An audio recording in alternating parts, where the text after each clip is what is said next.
meeting for Wednesday, March 26th, 2008. We're in room 1070 of City Hall. Myself, Eric Garcetti, and Councilmember Dennis P. Zine reporting for duty. We have a quorum, and with that, let's go ahead and take up the agenda. Item number 1 is a CLA report relative to the city's position on ACA 10 FUR, which would lower the voter approval threshold for a local special tax to 55% for transportation infrastructure pursuant to Resolution Gruel-Rosendahl. Okay. John Wickham with the CLA's office. We have a report on file. I have one public speaker card, so why don't I take that? Arnold Sachs, if you'd like to come forward on item number 1, and then we'll...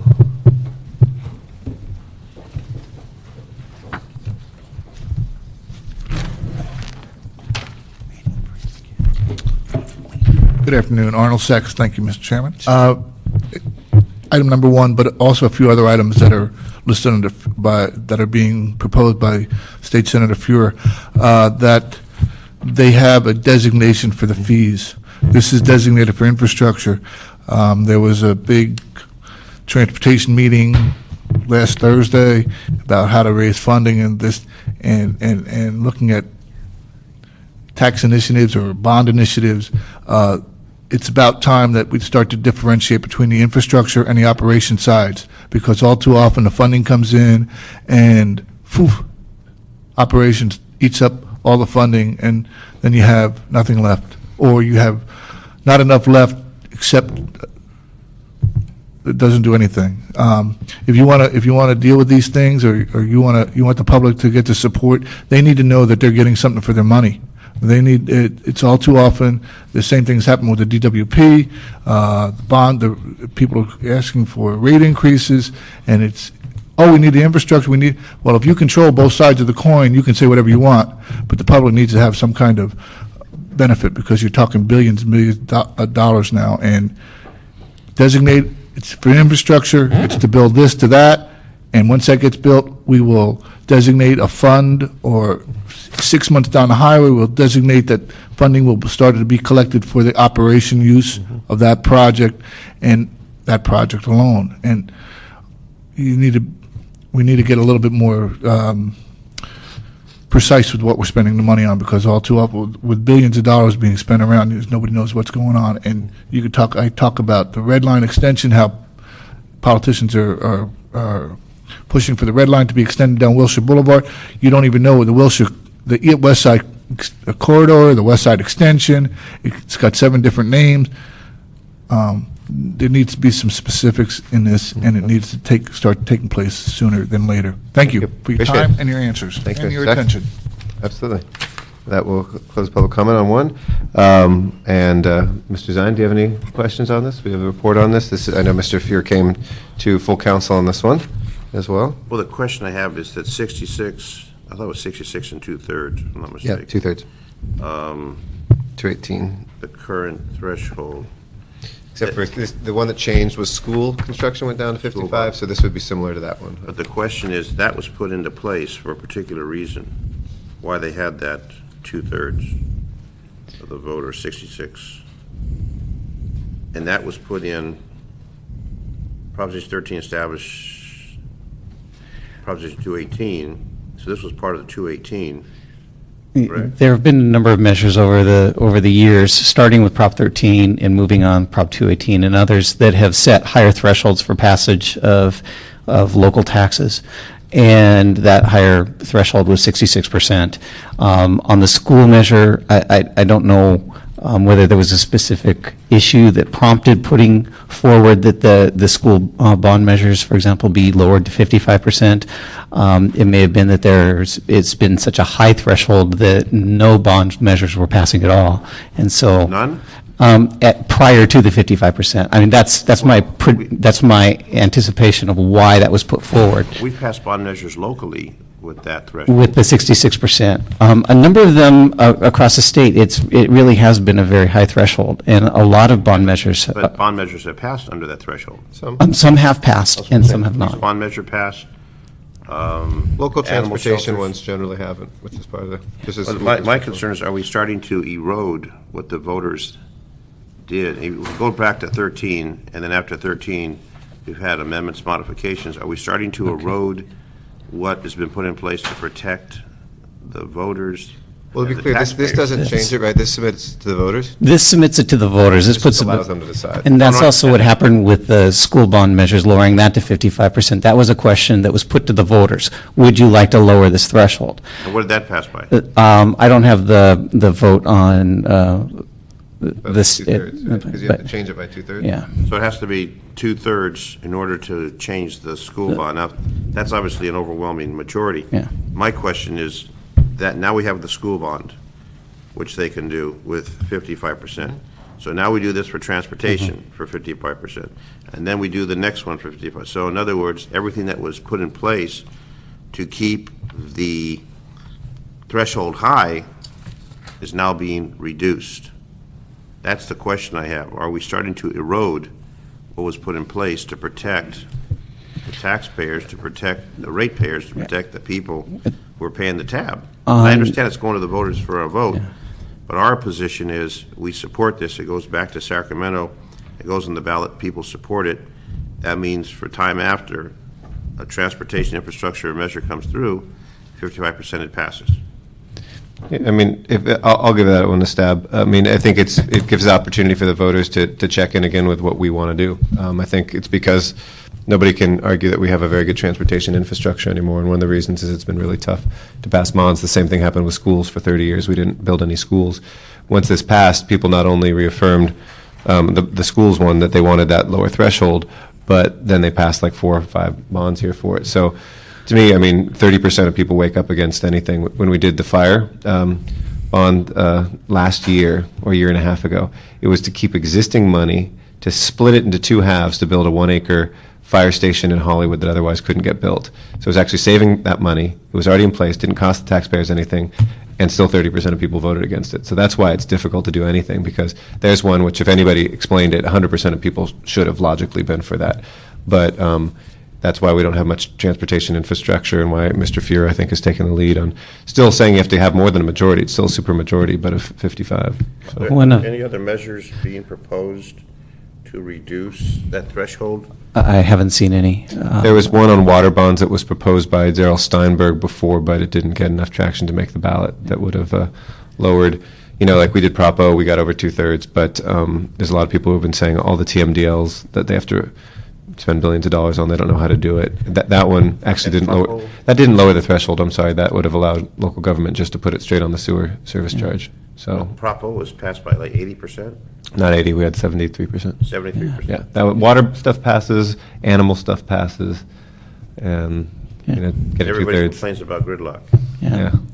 One of the, Well, I'm not going to be against it. I mean, I understand the concept. I just want to make sure that we are not going down that what they call slippery slope, where we keep I on hear you. eroding Yeah. more and more and more.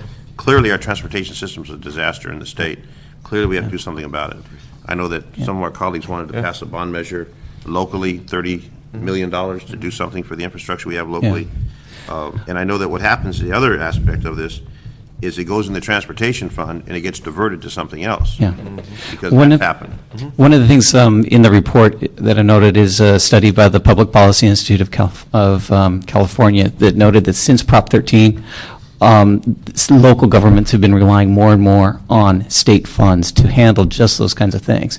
And what this does is, in this case, it allows the local jurisdictions to apply a local tax that stays local. It's not going into a state fund and getting diverted to those state programs and this, that state bureaucratic infrastructure. It's staying local. So this is a measure that would it would go in that direction of ensuring that you're bringing in more local tax and it's staying local. So that lower threshold is helping in that direction. So it goes to the voters, they support it, then it would go to the local jurisdictions to then propose. Exactly. Whenever we want to, then we just, like school construction, Exactly. So the voters have 2 bites at it. Absolutely. If not, they then can always don't. prevent it. Okay. Okay. All right. All right. We'll move approval then. Next item, please.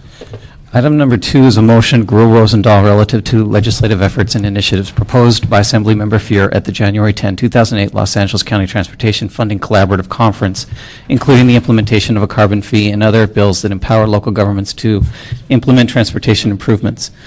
We recommend that this item be noted and filed in that the At that point, these bills had not been introduced in the Assembly, and so this motion just got the matters before the council. Okay. Since those bills have been introduced, we have reports before you now.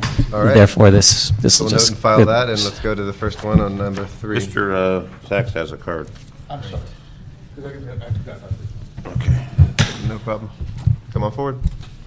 If you want to make a card, go 1 through 7, it might be easier. No. Save paper. No.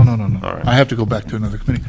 Actually, I went to this meeting, and what I remember from this, I believe his presentation, Arnold Sachs, by the way, was that he was mentioning something to the effect that if some rules had been in effect, the state legislature wouldn't have been able to buy alternative vehicles.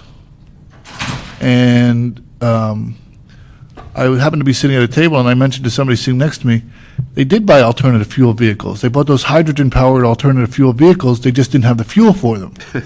So the point being that if they're going to go ahead and do this stuff, they need to make sure, kind of like they did, everybody rushed into Are you the, talking about number 3, about the carbon emissions fee? you're the one where, Because number 2 was just transportation bills generally. I thought you were on still number 2. Yeah, we're on number 2. That's what I'm talking about. Yeah, I'm talking. Because that was the transmission. No. He was a speaker at the meeting, at the January 10th meeting, and he brought up the fact that the slate, if there had been certain rules hadn't been in effect or had been in effect, then the state wouldn't have been able to purchase alternative fuel vehicles. And I turned to the person sitting next to me, I said, yeah, they purchased they purchased hydrogen vehicles, but there was no hydrogen fuel.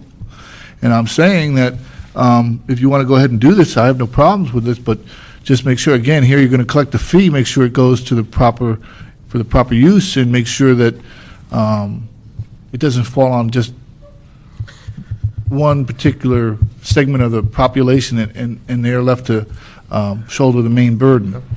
Thank you. Thank you, appreciate it. Next item? That's a receipt and file? Yeah, it's just a receipt. Okay. Item number 3 is CLA report in response to motion Guru Rosendahl relative to the city's position on AB 2558, which would authorize the Los Angeles County Metropolitan Transportation Authority to impose a countywide or regional carbon emissions fee subject to voter approval. Maria Sousa Roundtree from our office is available. All right. Good afternoon. Good afternoon. Well, I think John just described what the bill would do. The revenues generated would be designated to pay for public transit and congestion management projects and programs. The recommended position support and concept was put forward because this is such a new bill, and it's just a paragraph or so, but I believe the Assemblyman is looking for a support position from the city, so if that is the will, then that's certainly, we Okay. can certainly do that. Colleagues, any questions about carbon emissions fee?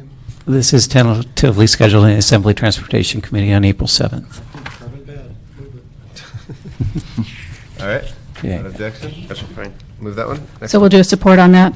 Yes. Is that, okay, Full support. full support, okay. The next item, Is there another option? Yeah, you can always have partial support.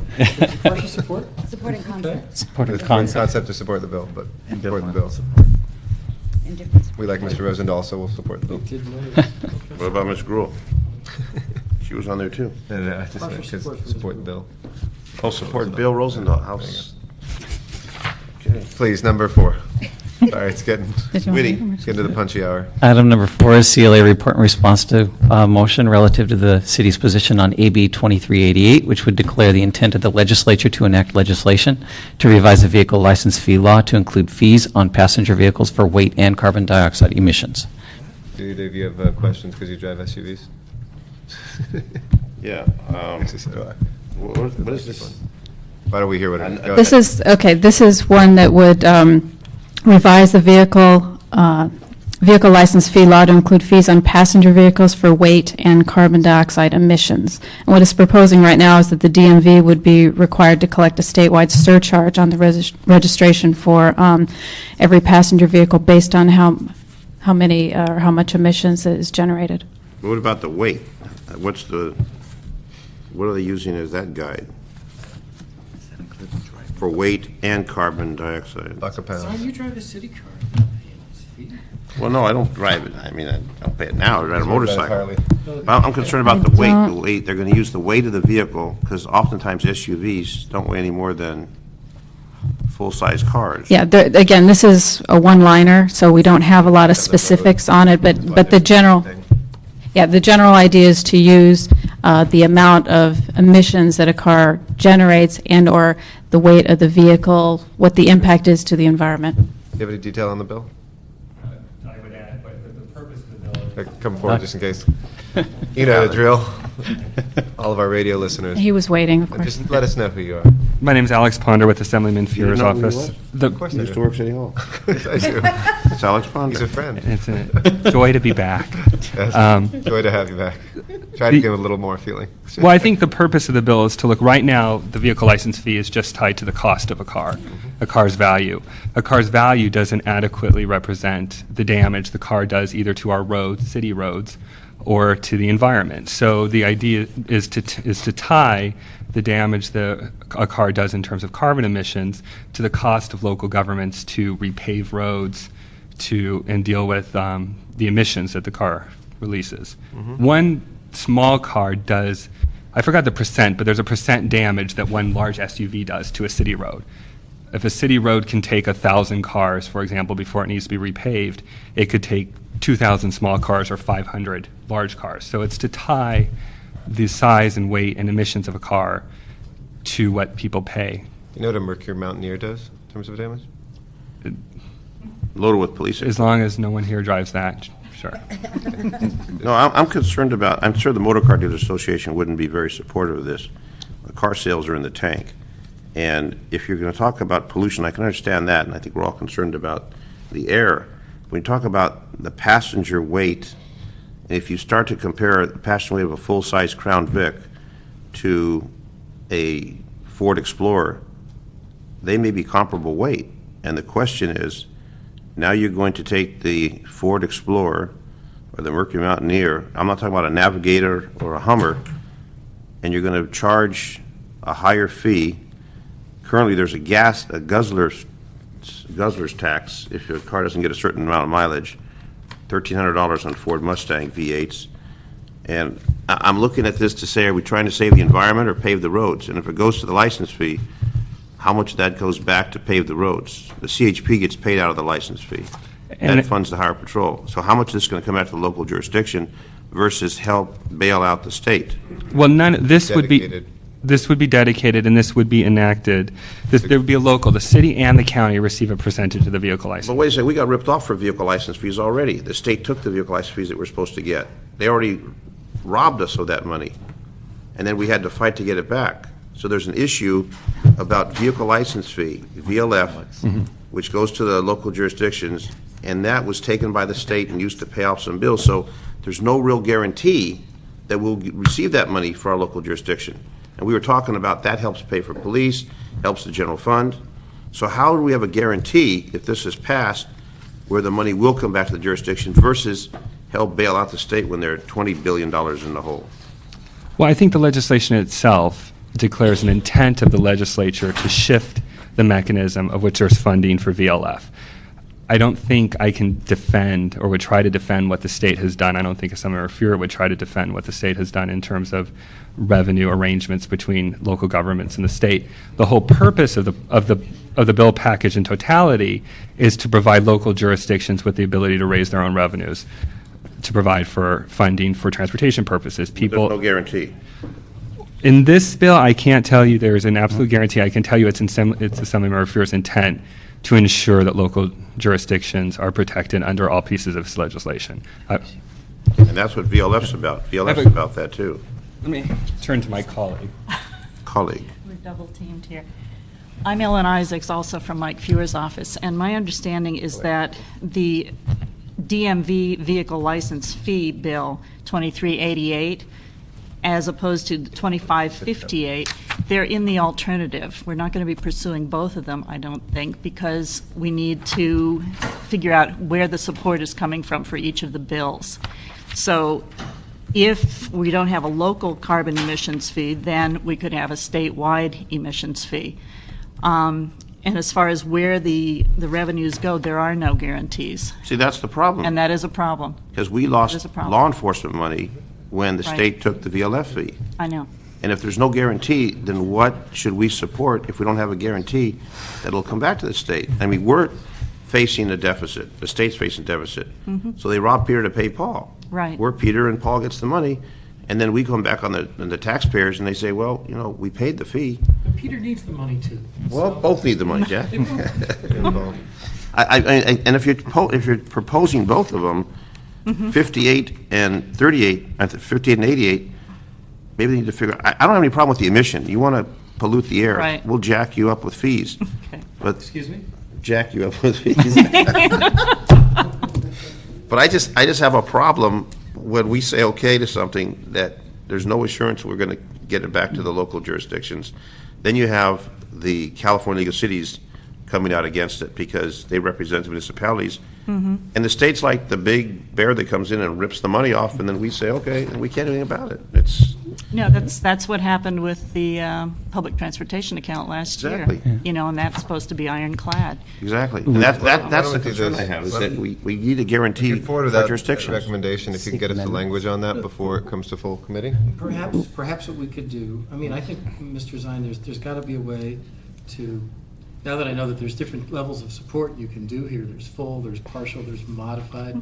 What if we indicate our support for The concept? for the bill, and also note Mr. Zine's concern, that could be a concern of the council, that do that. makes the recommendation that funding. We support the bill as long as there's no. funding- Not as long as, but you know, but urge that the funding to the city be restored in the manner The- outlined by Mr. Zine. The way we would Because we think it's important to Mr. Fear that we support it, and I think we should support it. The way we would go in that direction would be to seek amendments that funding be provided and to local guaranteed. governments and protected, such as under Prop 1A, which protects local funds. So That's neither full nor partial support, that's special support. Well, I just think that if we're going to pay it, then we should receive what we're talking about. Yes, sir. I think that may be no support. I think what our request would be to the committee, well, and I think our request would be your initial suggestion of supporting the legislation with the intent. Mine or his? Yours. With the, of course, yours. I don't care. With supporting the legislation, and then obviously we'll work with the city. Obviously, Mike works with the city very closely and the city's lobbyists to make the bill as ironclad and to protect the city's interests as That would be possible. my motion, Mr. Garcetti and Mr. Zine, is that we support the bill, and we urge the legislature to. To not change anything that to would take restore away. the- Yeah, to ensure that whether it's ensure that the funding goes to cities or restore funding to the cities, I don't know what the right verb is, but. I mean, they're promising something, but history shows they don't deliver what they promise. And then our people down here complain about the potholes and the roads that aren't paved, and then we throw our hands up and say, well, we supported something, and the state says, well, sorry, we used it for something else. So I mean, if you're going to lay off teachers or fix the roads, they're probably going to hire teachers before they fix the roads, and that's the thing that offends people the most. We have the worst roads in the nation when it comes to damage to your car. And I think that Assemblymember Fura, as a former member of your council, is well aware and shares many of those views. I don't think your concerns are not something that he takes very seriously and has been at the forefront of much of his legislation, which is designed to empower local governments. Well, let's do this. Let's support the bill with the condition that I think this is fair, and you can probably assure us this will happen, that it will not take away any money from local government currently provided by the vehicle license fee. Obviously, anything above that, we'd love to see as well, but just assuring as a baseline, we're not going to go backward anymore, because that's your concern, that this will be a Trojan horse for some housing. My other concern is on the passenger vehicle, the weight, include fees on passenger vehicles for weight. At what threshold are we at? If you got a Crown Vic or an Explorer in the same weight, Okay, sorry. I'm not sure this is going to answer that question, but I'm going to come close. There is an existing chart that the DMV has in connection with another fee that they impose commercial vehicle, based on commercial vehicles. That's it. and you pay for a commercial plate, which means you can double park park in different areas, so you have that with the commercial plate, and you pay more for that plate. Yeah, I only know this because I was a cop for a long time. there you go. I used to cite people that didn't have a commercial plate on a pickup truck, and they had a broom in the back, which was a violation. Yeah. So they're paying a higher fee. And now we're going to take it even higher on a passenger vehicle based upon the weight. That's the concern I have, is at what threshold? Clearly, commercial vehicle used for commercial purposes has a higher fee and a special plate and certain exemptions versus a passenger vehicle. But now we're talking about fees on passenger vehicles for weight. It's not going to exceed, I think, wasn't it $50? Yeah, that they were there's a discussing? cap. There's a cap. There will be a cap in the legislation on the weight component, so it's not open-ended. I mean, they can't develop a tank and then it's going to be $10,000 more. There's going to be a cap. I think the purpose of the legislation at this point is establishing the intent of the legislature to change the dynamic in the way the vehicle license fee is charged in this state, and tie it to some of the real, as the city frequently does, it ties delivering a service to the cost of the service. And there's no cost of providing roads tied to the value of a car. Those two don't tie in. So this is to reformulate the fee in a way that ties the costs needed to associated with the So should car. should a motorcycle be less? Sure, I go for that.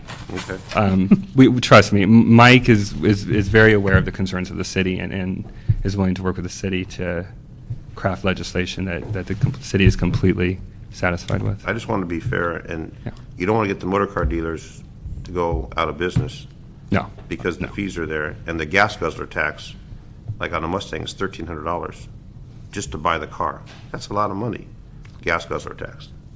And then you're still going to pay $3.85 for a gallon of gasoline on top of that. And get bad gas mileage. You get bad gas Get mileage, bad. but you got a Mustang. but you got that. the Mustang, so all is well. You got the Babe magnet. Yeah. Okay. Thank you. You So got as as Beyond has that, amended, doesn't he? No. as amended, as amended, as I proposed, support. without objection, support. Item We 5. can do together because there's a little bit of distinction between. Let's take the first two together, 5 and 6. 5 and 6. Item 5 is CLA report in response to motion of Grover Rosendahl relative to the city's position on AB 2321 FUR, which would modify the Los Angeles County Transportation Authority's authority to place a half-cent sales tax on the ballot. And item 6 is the CLA report relative to the city's position on AB 1836 FUR, which would eliminate the voter approval requirement for establishing infrastructure financing districts. So on 5, we extend what we currently can do for up to 6.5 years to a 30-year period, as long as it goes towards long-range transportation plan. Yes. Well, they've got, based on the 2003 Murray bill, they call it, they have the list of projects in there, so they've updated that list. They haven't changed the projects that are on that list, they've just updated the amount. So if this money would first go to those projects, and then any additional money would go to fund priorities in the long-range transportation Okay. plan. Any problem? No? That's fine. Move approval on 5 and 6 for infrastructure financing districts. That just doesn't mean they can fund themselves, it just is the district itself, right? Yeah, this is a current law. The only thing they're trying to change is that it wouldn't go to the vote of the people, because this is not a tax increase. This is using existing tax increment, and it would, whoever receives that, city, county, would have to agree amongst themselves that they want to do this. So this is like redevelopment Yeah. areas? Okay. All right. Any objection? No. No? Okay. Last one, number 7. CLA report relative to the city's position on AB 1815, which would create the California Transportation Infrastructure Funding Task Force. All right. Back in that. What- The task force is, They're proposing 14 members on that. They've got League of California Cities, CSAC, so local government we'll love to representation. support. Yeah. Okay. 2-year study period All right. with the sunset. Questions? Can't have enough, All right. not have enough task forces. All right. One more task force for supportive. More test, oh, We have, Mr. Sachs. Final card for general public comment. Mr. Sachs, if you'd like to come forward. If you feel traffic a little bit eased today, it's because we passed all these. We have one on, I think, item 2, Common Come on. Oh, yeah, why don't you both take the table. We'll reopen 2 for you, so. Good afternoon, Arnold Sachs. Very quickly, I'd like to know if you could possibly initiate or look into having a REAP type something along the lines for REAP that you have for the rent control for illegal billboards where they're fined and put under some kind of control, such as the REAP program uses. Councilman Zine, made a motion to change the time of a meeting, and just like today, you had the Plum meeting, the Housing Authority, the Housing Committee meeting, and the tourism meeting, all within half an hour of each other this morning. Now you have the Transportation and the Rules Committee meeting going on simultaneously. It's very difficult if you want to speak at these committee meetings. Thank God you don't have stairs between the two of them. To run back and forth, something needs to be looked at, because if an item appears on the agenda in a committee meeting, you don't get a chance in City Council to talk about it. And I've been to 5 different meetings today, or 4. And yesterday I went to the Plum Committee. I went to Plum Committee so I could speak about something that was on the agenda for today's Plum Committee meeting, knowing that I was going to be in a different meeting. Thank you, The Mr. reason I made that change was because of a conflict with another committee, and you can't be in one committee at 2 o'clock, another committee at 2:30. It just doesn't work, and that's why we made that change on the Personnel Committee. Well, I'm just saying, but you have similar items going on today. I mean, Well, normally not necessarily half an hour, but, If I can ask you to wrap up. about okay. 10 seconds. Let me just say, most people have different interests, and they don't want to cover 5 different committees. They Well, want to cover one or the other. They're all tape recorded, and you can also review them, and you're welcome to do that. But you can't comment that on the items. That's the problem. Which leads me to, today there was an amendment made on a Transportation Committee meeting, item that had been heard in committee, and I asked the city attorney about it, and he said it had to be a significant amendment. And my point is, if you don't get to talk on the amendment, it's significant right there. I And don't finally, believe he's talking about something within the jurisdiction of the Rules As long as we- Committee. I think, and our time is up, unfortunately, so thank you, Mr. just Zach. one quick other thing. Today, I pulled this off the bulletin board. This is a management meeting for the Board of Public Works dated Friday, March Part of the Rules of 24th. Government Committee, I'm sorry. I'll be happy to look at Friday, at what March it is they need. 24th. Okay, thank you. All right. Yes. Thank you very much. I'm Daniel Tarica from Councilwoman Wendy Gruhl's office. I just would like to read this letter into the record quickly. Today your committee is considering... What? You did. I just wanted to... He wants to put it in the I'd like to record. put in the record, please. Let's check it Today, first. your committee is considering several assembly bills proposed by Assemblymember Michael Fuhrer. Assemblymember Fuhrer has demonstrated tremendous leadership in highlighting our region's failure to successfully fund transportation projects. His bills will allow for greater local control of transportation funding. They will also allow us to explore innovative funding strategies. Our region is experiencing congestion at unprecedented levels. We're losing over $10 billion a year, and we are wasting nearly 100 hours a year sitting in traffic. Our roads are in disrepair, our infrastructure needs maintenance and updating, but our current funding mechanisms are failing and cannot sufficiently address the needs of today or tomorrow. Many of these proposals are revolutionary, but our traffic crisis has grown to a point where we need to consider every possible solution for relief. A reliable, clean, and efficient transportation system is essential for the economic health of our society, as well as the health of our citizens. As population increases are projected for the region, we cannot afford to wait to make these necessary investments. Thank you, and thank you very much for your support. Would you like the money to stay local, though? Still going to vote for it? Local. All right. Yes. Local money. Okay. Mr. Weiss is going to vote for it despite the letter. All right. Thank you. This meeting is hereby adjourned. Appreciate it. Mr.